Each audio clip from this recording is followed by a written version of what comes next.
Après la mise en liquidation judiciaire de la Normed, hier, les salariés précisaient qu'ils ne voulaient pas renoncer. Aujourd'hui, Serge Dupuy et Christian Hentier se sont rendus à La Ciotat et ont pris le pouls de la cité. Comment La Ciotat vit-elle humainement ce drame économique? Réponse dans ce reportage.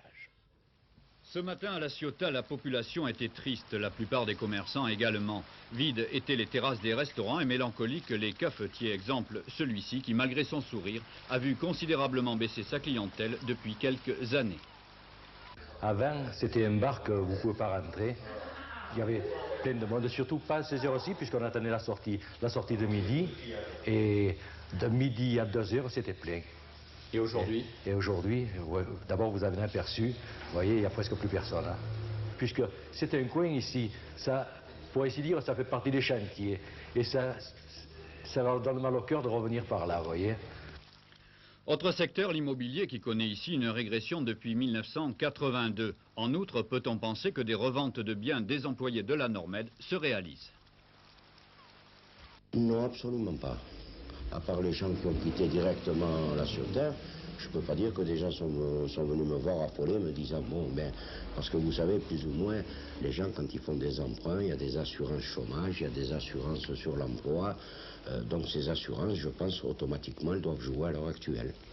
Sur le plan médical, des problèmes de compensation se posent. Un syndrome dépressif touche une partie de la population, tandis que les anciens du chantier, ceux de plus de 40 ans, connaissent eux des problèmes cardiaques et digestifs. Alors, pour les jeunes, le problème est différent. Il y a aussi un syndrome dépressif important et c'est surtout parce que l'avenir leur paraît complètement masqué et qu'ils ne voient pas du tout ce qu'ils pourraient faire.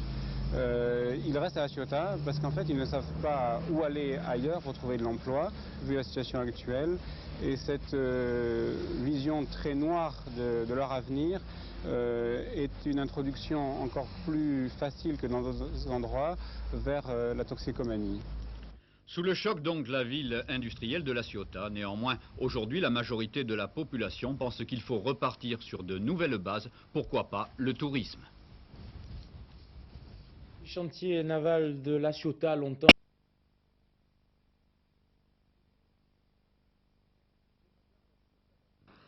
Ce matin à La Ciotat, la population était triste, la plupart des commerçants également. Vides étaient les terrasses des restaurants et mélancoliques les cafetiers. Exemple, celui-ci qui, malgré son sourire, a vu considérablement baisser sa clientèle depuis quelques années.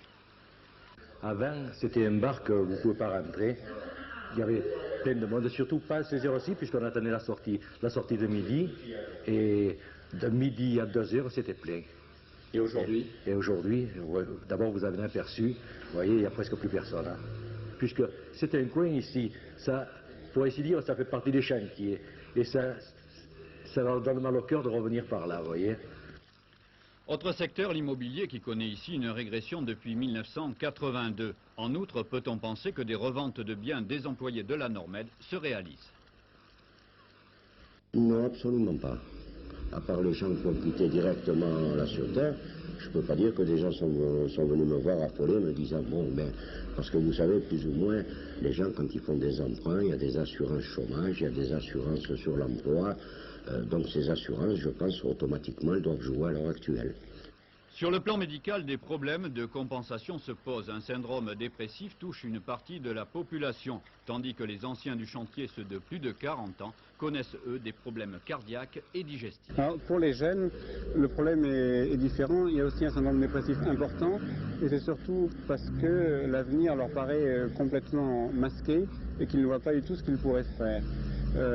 Ils restent à La Ciotat parce qu'en fait ils ne savent pas où aller ailleurs pour trouver de l'emploi vu la situation actuelle et cette vision très noire de leur avenir est une introduction encore plus facile que dans d'autres endroits vers la toxicomanie.